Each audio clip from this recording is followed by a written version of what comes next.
होटेलबाट यसरी ओर्लिसकेपछि यो पोइन्ट आउँछ मनोकामना हिल क्रेस्ट रिसोर्ट भन्ने आउँछ।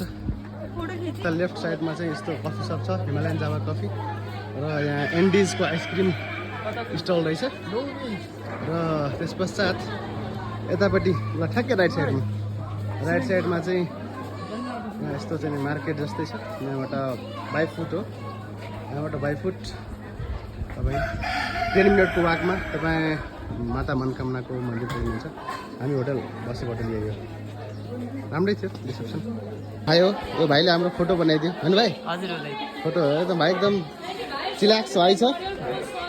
मनोकामना आएपछि यही यो होटलमा हामी बसेको थियौँ। मनोकामना रुफटप ठ्याक्कै यो छिर्ने बित्तिकै यहाँ छ मनोकामना टप।